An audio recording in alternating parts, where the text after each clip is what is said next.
गणित geometry YouTube channel में आपका स्वागत है। इस वीडियो में हम बात करेंगे कि सीटेट आप कैसे आसानी तरीके से निकाल सकते हैं और कौन सा सब्जेक्ट आपको बहुत ज़्यादा उसमें वेटेज होता है, बहुत ज़्यादा आपको पूछा जाता है, कौन सा सब्जेक्ट उसको पढ़ने से आपका सीटेट आसानी से क्वालिफाई कर सकते हैं और प्रीवियस ईयर की वैल्यू क्या होती है ये भी हम इस पर बात करेंगे। और जो 90% स्टूडेंट होते हैं इसी गलती के कारण आपका सीटेट क्वालिफाई नहीं हो पाता है, तो उन सभी पर हम बात करेंगे। तो देखिए, सबसे पहले इस सीटेट में सब्जेक्ट पर ध्यान दीजिए कि सब्जेक्ट में क्या क्या होता है। तो सब्जेक्ट में सबसे पहले आता है सीडीपी। ठीक है, सीडीपी में आपका 30 मार्क्स का सभी को 30 मार्क्स पूछे जाते हैं, जिसमें से आपका 150 मार्क्स का टोटल होता है और यह 90 मार्क्स पर आपको क्वालिफिकेशन मिल जाता है, क्वालिफाई आप कर जाते हैं सीटेट के लिए। ठीक है, तो आपको यह सब्जेक्ट को सभी को पता होगा।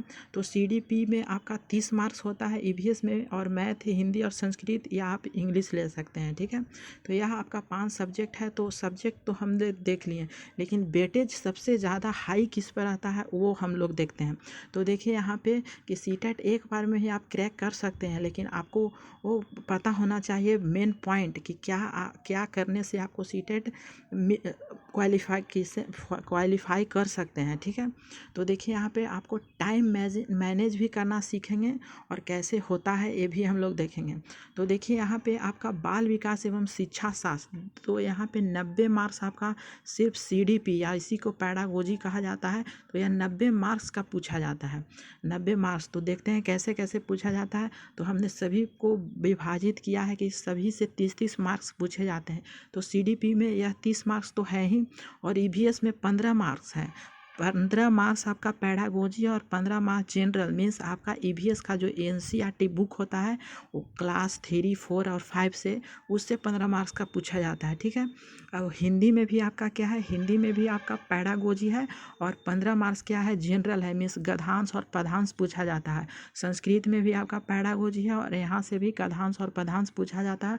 और मैथ आपका 15 मार्क्स का पूछा जाता है, और 15 मार्क्स क्या है आपका मैथ का जो भी है 3, 4, 5 का आपका मैथ का क्लास एनसीईआरटी उसी से पूछा जाता है। ठीक है, और आप देखिए कि आप इसमें सबसे वेटेज है वह किसका है। तो देख सकते हैं यहाँ पर ईवीएस से लेकर के आपको मैथ तक या 15 मार्क्स मिला के होते हैं कितना, 15, 30, 45 और 15 आपका कितना होगा, 45 और 15 या 60 हो गया, और 60 और 30 कितना हो जाएगा, 90। मीन्स आपका 90 मार्क्स आपका सिर्फ पैडागोजी या इसी को आपका सीडीपी कहा जाता है। तो 90 मार्क्स आपका टोटल मार्क्स आपका 90 है, मीन्स आप क्वालिफाई कर चुके हैं सीटेट में। अगर आप सीडीपी का वेटेज बहुत हाई, इसीलिए मैं कह रहा हूँ कि आपको सीडीपी में बहुत अच्छे तरीके से मार्क्स लाने के लिए अच्छे तरीके से आपको वो पढ़ना चाहिए। ठीक है, तो इस वीडियो में यही हम बात करेंगे कि कैसे आप पढ़ सकते हैं। ठीक है, तो देखिए यहाँ पे हमने यह बताया कि सीडीपी का अच्छा वेटेज आपको बहुत ही प्रश्न पूछा जाता है 90 मार्क्स का। ठीक है, अब देखते हैं आगे। तो इसमें आपका ऑफलाइन या ऑनलाइन कैसे आप कर सकते हैं। तो सबसे बेहतर है क्या, ऑफलाइन। आप ऑफलाइन टेस्ट दीजिएगा, ये तो आपको समझने के लिए बहुत ही आसानी होता है ऑफलाइन में। ठीक है, और इसमें आपको ऑफलाइन करने के लिए आपका सीटेट जब भी फॉर्म भरता है लेता है तो उसमें 3 महीने का आपका टाइम दिया जाता है। तो आप मान के चलिए कि आप 2 महीने या 2.5 महीने आप ऑफलाइन टेस्ट दे सकते हैं सीटेट का। और ऑनलाइन टेस्ट में क्या होता है कि ऑनलाइन टेस्ट में सिर्फ आपको यह मैनेज टाइम को करना होता है। ऑनलाइन टेस्ट में कि कैसे आप मैनेज टाइम कर सकते हैं और कैसे ऑनलाइन आपका टेस्ट दिया जाता है, इस पर हम लोग बात करते हैं। ठीक है, तो यह हम लोग ऑनलाइन टेस्ट में देखते हैं। और अगला हम लोग देख लेते हैं कि मिशन आपका क्या होना चाहिए। तो सब्जेक्ट वाइज आपको पढ़ना चाहिए, प्रीवियस ईयर पेपर है और मॉक टेस्ट है। ठीक है, तो आपको सब्जेक्ट वाइज तैयारी करना चाहिए। सीटेट में आपका जो भी सीडीपी है उससे आपको सब्जेक्ट वाइज तैयारी कीजिएगा।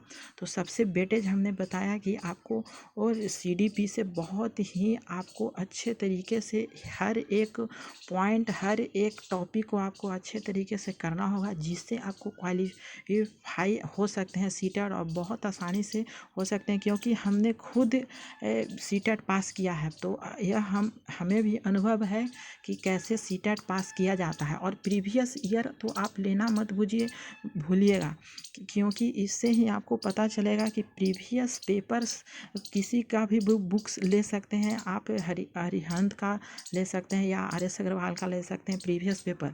तो सिर्फ सीटेट का ही प्रीवियस पेपर लीजिएगा, और अदर भाई यूपी टेट या जो भी आपका अलग अलग एग्ज़ाम कराया जाता है उससे आपको प्रीवियस पेपर नहीं लेना है, सिर्फ सीटेट का ही प्रीवियस पेपर लीजिए।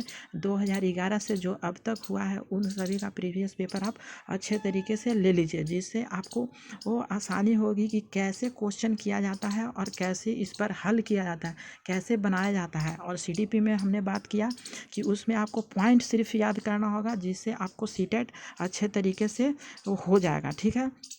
तो इस पर हमने बात किया। और मॉक टेस्ट के लिए हमने अभी बताया कि मॉक टेस्ट अच्छे तरीके से आप सिर्फ ऑफलाइन, ज़्यादा ऑफलाइन ही कीजिए मॉक टेस्ट में, ठीक है।